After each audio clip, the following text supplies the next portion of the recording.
Hi students of class 12, this is অপূর্ব বিশ্বাস. Welcome to my YouTube channel. তোমাদের WBT test পেপারটা বেরিয়ে গেছে. প্রিভিয়াস ইয়ারের এক্সামগুলি আমরা যদি একটু লক্ষ্য করি তাহলে দেখা যাবে যে WBT থেকে বেশ কয়েকটা প্রশ্ন তোমাদের কমন পড়ে যায় সরাসরি. তাই WBT টেস্ট পেপারটা করাটা খুব ইম্পর্টেন্ট তোমাদের জন্য. তো আজকে থেকে আমি তোমাদের WBT টেস্ট পেপারটা সলভ করা শুরু করব.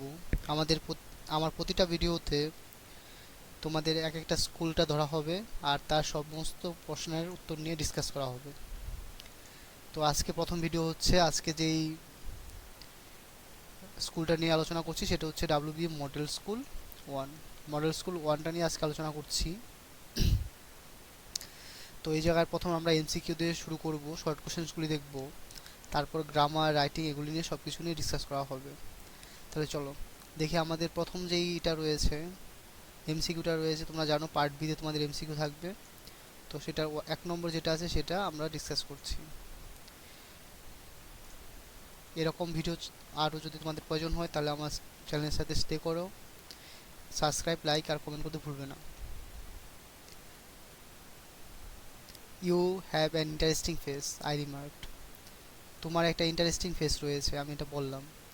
ইট was a safe remark because, এটা একটা নিরাপদ বাক্য. কারণ কি? কারণ হচ্ছে দেখো সি নাম্বার অপশন, এটা উত্তর হবে few girls could resist flattery.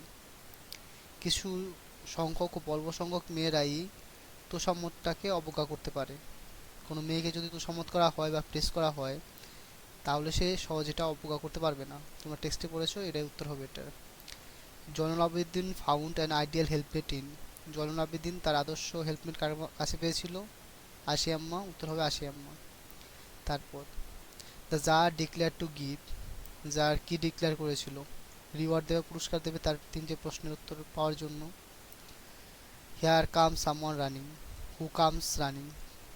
কেউ একজন দৌড়ে আসছে. কে দৌড়ে আসছে? Jars enemy. বিদাক উত্তর হবে জার্স এনিমি, জারের শত্রু দৌড়ে আসছে. তোমরা শুনে এই গল্পটা পড়েছো 3 কোশ্চেন্সের, লিউ টলস্টয়ের লেখা. এই গল্পে হারমিট বলেছিল জারকে যে হেয়ার কাম সামওয়ান রানিং. এটা প্রশ্ন হতে পারে যে এই বক্তব্যটা কে দিয়েছে, তখন বলতে হবে হারমিট বলেছিল জারকে. এবার চলো তোমাদের এসিকিউ. 4টের আনসার তোমাদের করতে হবে, আমি 8টারই আনসার বলে দিচ্ছি. তোমরা এগুলি যদি প্র্যাকটিস করে যাও, কয়েকটা স্কুল, কম করে 10টা স্কুল যদি প্র্যাকটিস করে যাও তোমরা কিছু কমন পেয়ে যেতে পারো পরীক্ষায়. তো আমি 10টা স্কুল দেওয়ার চেষ্টা করছি, খুব তাড়াতাড়ি তোমাদের সব কটা ভিডিও আপলোড করে দেওয়া হবে. With what was the voice of the girl compared? ওই যে মেয়েটা, ওই মেয়েটার ভয়েসটা কার সাথে তুলনা করা হয়েছিল? আমি যে জায়গাটা নোটিস করব, মার্ক করব, সেই জায়গাটা খেয়াল করবে. The voice of the girl was compare to the sparkle of a mountain stream. একটা ঝর্ণার স্পার্কেলের সাথে তুলনা করা হয়েছিল মেয়েটার ভয়েসটা. তারপর যেটা আছে, what would Kalam's mother serve at lunch? কালামের মা লাঞ্চের সময় কি পরিবেশন করত? এটা answer. Kalam's mother would serve rice, aromatic sambar, a variety of serve, homemade pickle and a dollop of fresh coconut chutney at lunch. তোমরা এই ভিডিও মানে এই লেখাগুলি নোটস করে নিতে হলে ভিডিওটা পজ করে তারপর নোটস করে নেবে. তারপর 3 নম্বর, who accompanied the narrator in the eyes have it up to Rohana? কে ন্যারেটরের সাথে রোহানা অবধি ছিল, তার সঙ্গী কে ছিল? 3 নম্বর আনসারটা হচ্ছে none accompanied the narrator in the eyes have it. Eyes have ইটের মধ্যে কেউ ন্যারেটরের সঙ্গী হিসেবে ছিল না. What type of prose piece doctor APJ Abdul Kalam's strong roots? Strong রুটসটা কেমন ধরনের পিস? সেটা হচ্ছে একটা autobiography. Strong root is an autobiography. তারপর 5 নম্বর, how was Jainul Abedin by nature? জয়নুল আবেদিন প্রকৃতিগতভাবে কেমন ছিল? Jainul Abedin was a generous person with great innate wisdom. Jainul Abedin খুব দয়ালু মানুষ ছিল আর তার জন্মসূত্রে পাওয়া জ্ঞান ছিল. Why did the hermit breathe heavily? Hermit কেন দীর্ঘশ্বাস ফেলছিল? As the hermit was very tired with his work he breathed heavily. যেহেতু হারমিট অনেক বেশি ক্লান্ত ছিল তাই সে দীর্ঘশ্বাস ফেলছিল. 7 নম্বর, what made the tsar so eager to know the answer to his 3 questions? Tsar কেন তার তিনটে প্রশ্ন উত্তর জানতে চেয়েছিল? The tsar thought that by knowing the answers he would be successful in life. Tsar ভেবেছিল যে এই তিনটে প্রশ্ন উত্তরে জেনে সে জীবনে অনেক উন্নতি করতে পারবে, তাই সেটা জানতে চেয়েছিল। Who broke the reverie of the narrator in the eyes have it? The new male traveller broke the reverie of the narrator in the eyes have it. Eyes have it গল্পে নতুন যেই ফেলো ট্রাভেলার বা পুরুষ যে সহযাত্রী, সে ন্যারেটরের দিবাস্বপ্নটা ভেঙে দিয়েছিল। ভিডিওটা লেন্দি হবে, আমি পুরোটাই সলভ করে দিচ্ছি খুব অল্প সময়ের মধ্যে। তারপর কবিতা যে এমসিকিউটা থাকবে, এটা 3 নম্বরে রয়েছে তোমাদের মডেল স্কুল 1-এর মধ্যে। তোমরা পেজ নম্বর খুঁজে বের করবে। সায়েন্স আর্টস আলাদা রকমের রয়েছে। The poetry of earth is never dead because, পৃথিবীর সাহিত্য কখনো মরে যায় না কেন? Nature's music can be hard through the all seasons, কারণ প্রকৃতির গান বা প্রকৃতির সুর ছন্দ সব ঋতুতে শোনা যায়, তাহলে বিদা উত্তর হবে। The humming of insects, humming of ইনসেক্টসরা কী করে? Does not disturb the soldier sleep, সেই সৈনিকের ঘুমন্ত সৈনিককেই করতে পারে না, কোনো ডিস্টার্ব করে না, কারণ he is dead. What does the concluding couplet of the sonnet shall I compare the declare? ওই শ্যাল আই কম্পেয়ার দি যে কবিতাটা ছিল, সেই কবিতাটার লাস্টের মানে 2 লাইন, যেটাকে আমরা কনক্লুডিং কাপলেট বলি, সেটা কি বোঝাচ্ছে?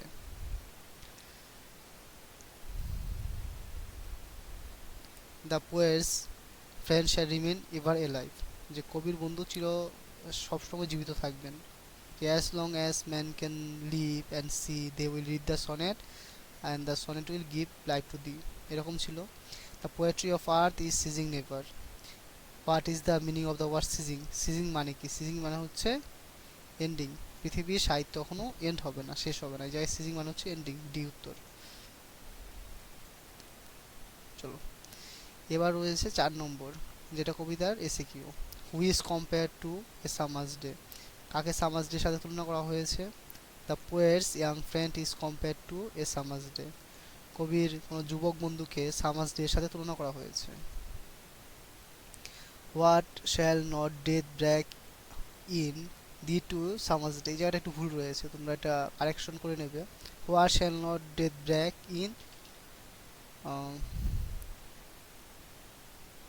Shall I compare thee to a summer's, এই জায়গাটায় ইন থেকে কবিতাটার নাম হবে। শ্যাল আই কম্পেয়ার দি, শ্যালাইটা বাদ চলে গেছে, শ্যালাইটা বাদ আছে, তোমরা এই জায়গাটায় কারেকশন করে নেবে। তো সেই কবিতাটার মধ্যে, শ্যালাই কম্পেয়ার দি কবিতাটার মধ্যে মৃত্যু কোনটাকে ব্রেক করতে পারবে না, নিয়ে আসতে পারবে না তারা ছত্রছায়ার মধ্যে? Death can not break the beauty of the poet's young friend, মৃত্যু কবির বন্ধু সৌন্দর্যটাকে তার ছত্রছায়ার মধ্যে নিয়ে আসতে পারবে না। তারপর বলছে what is the poem asleep in the valley all about? Asleep in the valley কবিতাটা কী নিয়ে? তো asleep in the valley is an anti war poem, এটা একটা অ্যান্টি ওয়ার পোয়েম, তোমরা সবাই পড়েছো এটা পড়ার সময়।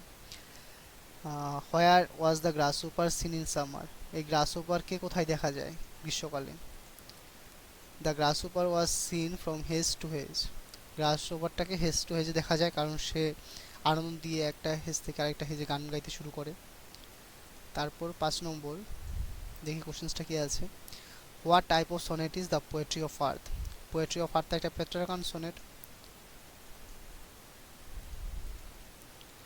The poetry of earth is a Petrarchan sonnet. তারপর what is the fate of summer's beauty? সামার্সের বিউটি ফেট কী হবে? সামার্স বিউটি উইল ডিকে, সামারের সৌন্দর্যটা নষ্ট হয়ে যাবে একদিন না একদিন, এটাই তার fate. How is the brutality of war expressed in the poem asleep in the valley? Asleep in the valley কবিতায় যে যুদ্ধের যে ব্রুটালিটি, নৃশংসতা, সেটা কীভাবে প্রকাশ পেয়েছে? In the poem a very young soldier loses his life in war, এই কবিতায় দেখতে পেয়েছি যে একটা যুবক সৈনিক তার জীবনটা হারিয়ে ফেলে। War can shorten the life of a young man, যুদ্ধ একটা মানুষের জীবনটা কী করতে পারে? শর্ট করতে পারে। এভাবেই যে একজন সৈনিকের জীবন নষ্ট করে দিয়েছে, এমনকি যে কোনো মানুষের জীবনটাই তাড়াতাড়ি নষ্ট করে দিতে পারে। Thus the brutality of war expressed in the poem asleep in the valley. যেহেতু শর্ট কোশ্চেন্স তাই এভাবেই এটার আনসারটা করা যেতে পারে, নয়তো এটা অনেকটা বড় পোয়েম। তোমরা এটার বড় কোশ্চেন করেছো অবশ্যই, যে এনটি ওয়ার পোয়েমের পার্সপেক্টিভ থেকে। তারপর এটার লাস্ট কোশ্চেন যেটা আছে, the poetry of earth is never dead, what does poetry stand for here. এই পোয়েট্রি বলতে আমরা তো বলছি যে পৃথিবীর সাহিত্যটা কখনো শেষ হবে না, মারা যাবে না। তো এই জায়গায় পোয়েট্রি বলতে কি বোঝাচ্ছে? পৃথিবীর কবিতা কি পৃথিবী বসে বসে কবিতা লিখতে পারে? না।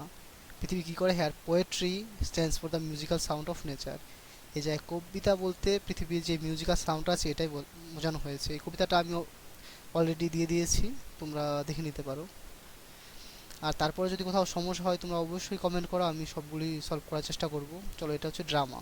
ড্রামাটা তোমরা জানো প্রপোজাল খুব হাসির একটা ড্রামা, মজাদার ড্রামা তোমাদের। Lomov's dogs according to Natalia is, নাতালিয়ার মতে লোমোমের ডগটা কেমন ছিল? ওল্ড অ্যান্ড আগলি ছিল।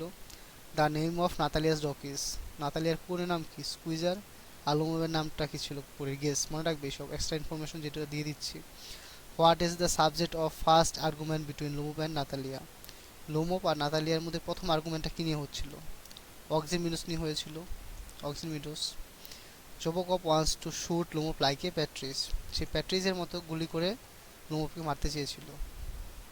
চলো এবার গ্রামারগুলো আমি মুখে মুখে বলে দিচ্ছি, বলে সেটা সিম্পল সেন্টেন্স করতে হবে। তোমরা ভার্ব ওয়ান প্লাস আইএনজি দিয়ে করো প্রথমটাকে।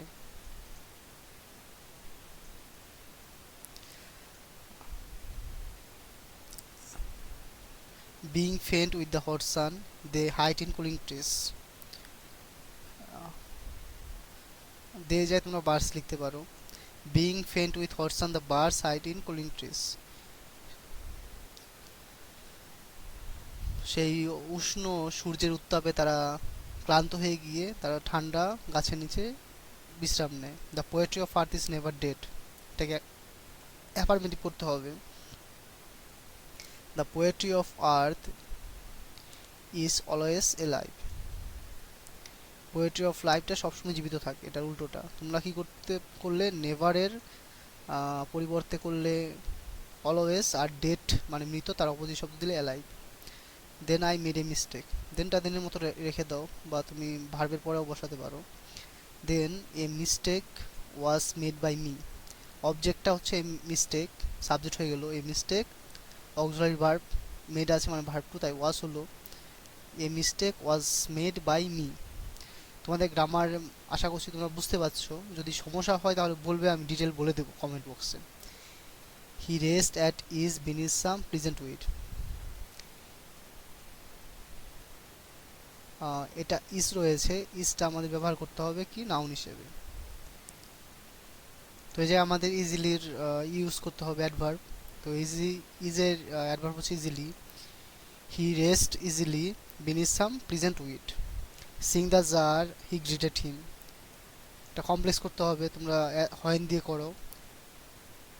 When the hermit saw the tsar, he greeted him.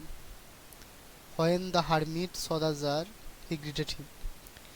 Yes October is the best time, এটা নো আদার দিয়ে করো। No other time is as good as October, no other দিয়ে করতে হবে এটাকে।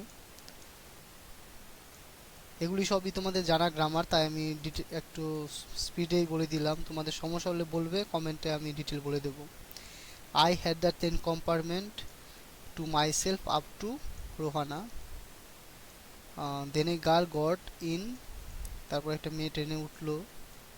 The couple who saw her off were probably her parents, they seem very anxious about her comfort and the woman gave the girl detailed instruction. তারপর যেটা তোমাদের থাকবে error corrections. My father told me there was nothing mystify about prayer, মিস্টিফাইটা হবে না, mysterious হবে। এটা APJ Abdul কালামের ওই জায়গা থেকে নেওয়া হয়েছে, স্ট্রং রুট থেকে। আর বর্ড কোশ্চেন্সগুলি নিয়ে আমি একটা সেপারেট ভিডিও করব। এই জায়গার মধ্যে গ্রামার, শর্ট কোশ্চেন্সগুলি নিয়ে কথা হয়েছে। অন্য একটা সেপারেট ভিডিওতে আমি বর্ড কোশ্চেন্স আর রাইটিং নিয়ে কথা বলবো। তোমরা চ্যানেলের সাথে স্টে করো, সাবস্ক্রাইব করে রাখো, আর অন্য কিছু জানার থাকলে অবশ্যই কমেন্ট করো। Thank you.